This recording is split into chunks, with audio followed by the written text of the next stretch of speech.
Hello everyone, hey going, welcome to When Canada's Military Didn't Suck, something I never expected I would be saying. I would have assumed they would have quite the robust military, but maybe when you have such close neighbours with the USA, you just kind of let your military lack a little bit. If you're a Canadian, you've become accustomed to the notion that our military isn't really good at stuff. Our only resupply vessel caught fire, so we had to slap together a replacement out of an old container ship. Oh, no. If our soldiers show up to a shooting competition, their World War II era pistols jam up so badly, they all have to share one. But there was a time not too long ago when the Canadian Armed Forces weren't a threadbare embarrassment. And I'm not talking about the World Wars. Yes, we're all aware that Canada had the world's third largest navy at the close of World War II. That's what happens when you sink most of the other ones. I'm talking about the early Cold War.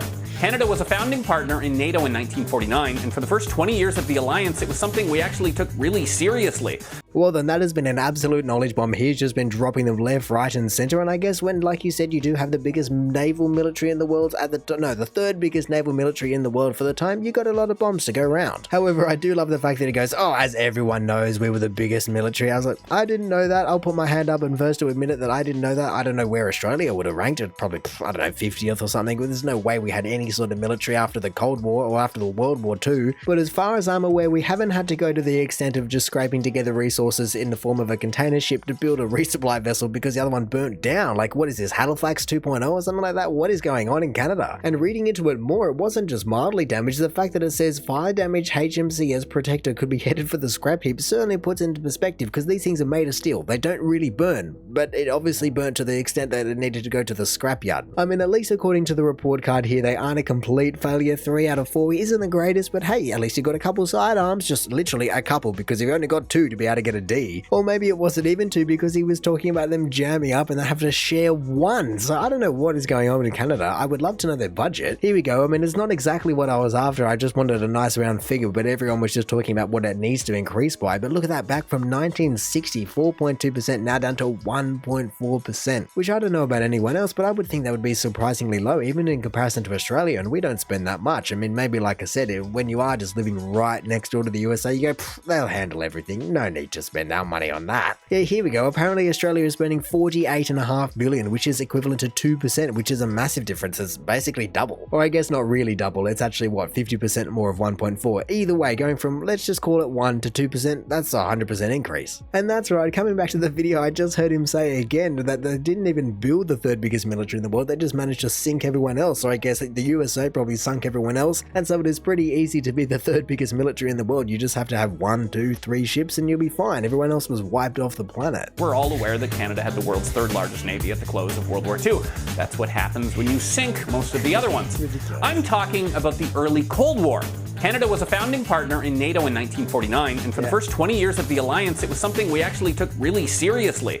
This is HMCS Bonaventure, one of 3 aircraft carriers that Canada operated in the 1950s and 60s. We had a naval station in Bermuda and 5 air bases in Europe, 3 in Germany, 1 in France, and 1 in the UK. During the Cuban Missile Crisis, the Americans asked Canada to patrol their eastern seaboard so they could focus on the Caribbean. Oh, okay then. So once again, there's just an absolute knowledge bomb that is just being dropped here, but my goodness, there was a lot of involvement in Canada's behalf, and I guess that isn't the case anymore. But I just want to come back to the aircraft carrier because I had no idea that they were that old. I perceive them to be quite a new technology, and I can only imagine they weren't pictured here only used for helicopters or anything like that. I mean, I guess thinking about it, Top Gun 1 is only a few years after what he's talking about, and they clearly had that, but I think just more 70s and 80s is what I was thinking, not 50s and 60s. But I guess thinking about it, it is pretty logical that if we can put a man on the moon, we can probably land a plane on water. We also designed and built our own stuff. This is the Canadian-manufactured CF-100 Canuck. It was patrolling the Iron Curtain right up until 1981. And this is the Canadair Sabre. This one was good enough that we sold it to the UK, Germany, and the United States. Even as countries around the world boost military spending as a counter to Russia, Canada still has one of the proportionally smallest defense budgets in NATO. Even after some moderate boosts to the military budget, we're still spending only about 1.5% of GDP. Back in the 1950s, the military budget was routinely 4% of GDP or higher. Well, there we go, backing out the numbers that I found, and so at least I don't feel like a complete idiot. But it is interesting hearing all the heritage and the history surrounding all of Canada's involvement with all the different wars and vessels and planes and all these different things that they've just completely peeled back on now. And even though I have heard before about all the international political interference that they involve, let's say with the Avro Arrow and all these different planes that were just incredible vehicles for their time and kind of still to this day are, they just never were built really. Canada does actually have a pretty proven track record about building so many planes and vessels, and so where did it all go wrong? That's what I want to know. What was the actual year or the parliament or whatever it may be? Back in the 1950s, the military budget was routinely 4% of GDP or higher. Wow. In 1970, you had more than 100,000 serving members of the Canadian Armed Forces. Nowadays, Canada has 15 million more people, but the regular force is down to 68,000. So what changed? Okay. It's popular to blame Pierre Trudeau. Although he kept most of Canada's Cold War infrastructure intact, he did incrementally shrink military spending as a share of GDP. Right. But it was the 1990s where things really went south. The Cold War ended just in time for Canada to have a sovereign debt crisis. So while frantically balancing the budget, we decided it would be okay if a lot of our armed forces were held together with bungee cords. And honestly, conservative Stephen Harper wasn't all that different. He liked the military, but he liked fiscal restraint even more. Well, look, there is clearly a whole bundle of people in here that I have no idea about, from every prime minister and then defense budgets and all those things. No, I don't know all the specific details, but I can see and identify when there's a bit of argy-bargy going on and people just not really agreeing and changing things up turn to term. For goodness sake, the finger is pointed right at this guy, and I do need to listen to his name again because I heard Trudeau in there, which is going to be the same name as the current prime minister. So is this his dad, or how has that worked? It's popular to blame Pierre Trudeau, although... Pierre Trudeau, former prime minister of Canada. Here we go. And then children, Justin Trudeau. Is it the same? It is the same. Okay, so it is his dad. Wow, I've never heard that before. But when was he actually prime minister of Canada for? Here we go. Who served as the 15th prime minister of Canada from 1968 to 1979 and from 1980 to 1984. I'm not too sure how the first term would work, being in for 11 years. Isn't a very round number. I guess if you were voted out by your colleagues and then you ended up getting the top job back in 1980, well, what's like 6 months, a year later? That's a little bit strange, but hey, he obviously did something right to come back in. And honestly, conservative Stephen Harper wasn't all that different. He liked the military, but he liked fiscal restraint even more. Anyways, a robust military might be part of why the world actually used to listen to Canada sometimes. We never get tired of romanticizing the time in 1956 when Prime Minister Lester Pearson proposed the use of peacekeepers to bring about an end to the Suez crisis. But Pearson wasn't just some schlub negotiator. He actually had a well-equipped military that was powerful enough to act as an intervener in a major Middle Eastern conflict.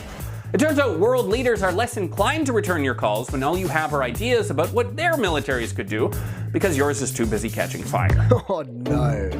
Geez, that is a harsh line at the end there, and I think it is directly aimed at one person in particular, which isn't really fair because even though they're the prime minister, apparently they call the shots. Really, that's why you have like defense minister, all these different ministers, because that's their job. Not to then mention the fact that they have teams and advisors and the army generals and everyone else is coming into the entire equation. So the military isn't a small system that has to be managed by any means. So I can understand how it does go through phases and it does go back and forth between increased expenditure and decreased expenditure. Like you said, some people like the military, but some people like saving money and not spending money on the military even more than the military itself. And so you're just going, oh, you're getting dragged all around. And look, the points he stated are certainly not invalid. The military can certainly have a lot of political swing in terms of how other countries treat you and act and respond to what you might want or what you might think is certainly true. But like I've now said plenty of times, the fact that you do have the USA right there as a sole protector with such an incredibly long-lasting relationship, really, you're not in any trouble and strife. And really, if the USA attacks Canada, even in its current form, you know, where you're going to be buying all your planes from, where you're going to be getting all your weaponry from. It is going to be the USA, and that is why countries like Canada and Australia and the UK even, and a smattering of other countries just lean on the USA because they go, okay, sweet, you guys want to spend your money, we'll buy a few things, there you go, take my money and then just give me a few things, but just take the rest for yourself and just protect us, please. And some people might say that that is a cowardly move or the wrong move, you know, you're not keeping your cards close to your chest, but really when you have such an incredible relationship within all these major powers, you really just do have to be managing your expenditure correctly, because where's that money going to come from? Would you rather it go into a military defense budget which isn't needed because you can just lean on the USA, or would you rather it go into free healthcare that everyone has come to know and love? Because we're only dealing with percentages here, you know, that number can go up and down, left and right, it can slide all over the scale all at once, but there isn't an infinite amount of money, and so it just has to get allocated from here or there, and I guess that's what Canada's chosen. And hey, they are considered to be the peaceful USA, the peaceful part of North America, and so if that's the line they've gone down,